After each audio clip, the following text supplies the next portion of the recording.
Jatend migao mar omenda John Mbadi owacho ni nitiere koda lony gi chia mar golo uchumi mar piny Kenya kitanda mar midekre kendo ikore matelo ne dero maduong' mar piny Kenya. E twak mare kod Ramogi TV, Mbadi oyango ni ong'eyo malong'o pek mochome e bero uchumi kendo ok odhi lwaro jo Kenya. Kolero ni ok odhi siro lwedo paro mar medo jopiny usuru kata kawo hola mantiere kod nyinyo mamalo. Mbadi bende onyiero luoro moro amora ma bende gwelo mare e migao mar omenda e kinde ma uchumi mar Kenya chunye gudo ni en otego matieke e weche mag siasa kachiel gi mieno chilo duond bura mar ODM kod oganda Luo. Chris Owino lerono mathoth.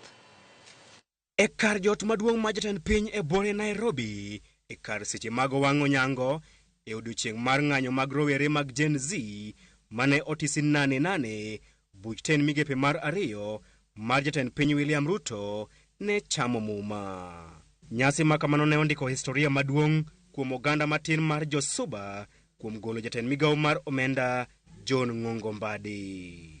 I will well and truly serve the people and the Republic of Kenya. E twak mare kod Ramogi TV kuom thuolo mokwongo nyaka ne gwele ka jatend migao mar omenda John Mbadi ne odwoko erokamano e jatend piny William Ruto kuom keto yie mare kuome matelo ne dero maduong' ma pacho kae. Ang'eyo ni oting' mapek kabisa, ok yot kaluwore gi kama Kenya nitie sani e weche mag omenda. To bende amor ni thuolo ma kama inyalo miya gi Kenya mangima. Ang'eyo ni jomoko nene ni jatend piny owacho emomiyago. Yes, jatend piny owacho ema nigi teko mar yiero kata gwelo jotend migepe. Kendo agone erokamano kaachiel gi jatend ODM Raila Odinga. Jo Kenya omiya tich kokadho kuom jatend piny owacho margi mondo ne kaka wanyalo duoko gari ma chal ka gima ne weyo reru. Ok tich mayot nikech sani nyocha ineno nitie chike mane nyalo konyowa mondo mi wachok pesa mag usuru. Chikego olwar, achiel nolwar e od bura, achiel ma higa mokalo bende sani ndigi apaka goyo nikech en edo mamalo ahinya ema koro ochope. To anyalo wacho ni gope bende wan go mathoth. Ineno ka jowa matindo ok nyal yudo tije. To ma en tich ma nyaka ng'ate matim. Atieko ka wacho ni pachaga aeroga wacho ni ka tich yot ahinya ng'ata nyalo time. To kineno ka tich tek nyaka manyne ng'at manyalo time. Omiyo komanya ni anyalo time, nitie gimomiyo mano otimore. Kata odoko ni gwelo mare ne okelo mor e chuny jopiny, Mbadi okawo apisi kinde ma piny Kenya nie bugo mar uchumi kod mudho kaluwore kod pek mar ngima, rem mar duol mar KRA, choko osuru moromo, doho wito oko chik mar omenda mar 2023 kaachiel kod jatend piny wito oko chik mar omenda mar 2024. Gin chenro mage ma John Mbadi nigo mar golo uchumi ma pacho kae e otanda mar midekre. Achiel, nyaka koro wane ni pesa madini watiyogo kata omuom madini watiyogo waduoko chien. Wabiro ng'iyo, aseketo kane wasewuoyo asenyiso joga maka matiyo e treasury, national treasury ka ni nyaka koro wachak wakawo budget manyocha wakadho cha mondo wang'iye e yo matut, wakole wane kuon moko ma pesa nyalo bedo ni ne gitie yo moko chik oriere mondo wagol oko to mondo waduok budget chien nikech pesa mwadhi choko biro bedo matin. Ariyo, wang'iyo jok machokonwa usuru, Kenya Revenue Authority, midhiero ma gin go mondo watem loso mondo gibed kuon ma pesa bet wuokgo wageng'o ulago mondo pesa mochoki ochok pesa man malo manyalore ma ok wamedo usuru migoyo ji. Then bill manene nolwarono be nitie gik moko iye mane ok rach kendo gigo samoro ywaruok ne onge.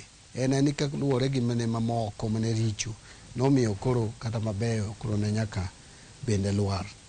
Koro wasewinjore gi departments kata migepe me treasury ka mondo gidhi gi call bill no juma manyien gikelo na report kuon ma nigi mane wanyalo kadho ma okoinyo jopiny, chike mwanyalo kadho mokoinyo jopiny mondo watere od bura. Okochunya kwa tere kagiriwore ni finance bill, wabro tero moko mang'iyo weche mag income tax, weche mang'iyo value added tax, weche mang'iyo excise duty, kamano. Koro wabro tero gi od bura to gi pach jopiny bende nyaka wakaw motegno to watero gi od bura to wakadho gi mondo konywa mondo wachak wayud kaka wachoko usuru moko. Gwelo mare ne okelo luoro e chuny moko kuom jopiny mane neno okang' makamano kaka otego mar tieko Mbadi kod duond bura mar ODM, ponono ni weche okodhi kare. Kata kamano, John Mbadi to ni kod paro mopogore. Kaka wachopo ka bende wang'eyo. So okapar ni en mtego moramora kata tegu moramora moketi. To bende tich momiya ni okomiyago ni samani ofisni, okani ofisni kaka jaluo, okachung' ne joluo ofisni. Bende okachung' ne ng'ata moro kata party. To an kaka ja Kenya manyalo tiyo maber kata tiyo marach. Ng'amanyo ni ofisno makoro wuokni, ok nyalo ni ofisno samane iwacho ni koro kamoro ok notimo kaka ne dwa notim, ok ogandane ok makoro yud seyo no. So an kabiro abiro nang'eyo ni omiya tich kaka ja Kenya man gi lony kendo mineno ni kamoro nigi yore ma onyalo tiyo golowa kama wantie kosudo mbe. Wich bar machielo mar piny owacho mar Kenya Kwanza ma osetamo lakteche magi mag uchumi thiedho en gope makor gi lach mag piny Kenya. Ere chenro ma John Mbadi nigo ewi kao hola? Olo gope achiel wabro ng'iyo ni to gope gi ere kaka wanyalo keto gi magope man malo manengo gi malo waduoko piny to manengo gi piny waketo malo. Mondo kora ka kuwi ni malo to pesa michulo kaka pesa magope go nyuolo ni piny moloyo kaka sani. So mana achiel. Ariyo, okochuno ni nyaka imed usuru ma ng'ato golo eka mondo ichok pesa mang'eny. Kidwaro tax policy maber kata yore mag choko usuru maber en kama ji mang'eny golo choko usuru to gichoke matin.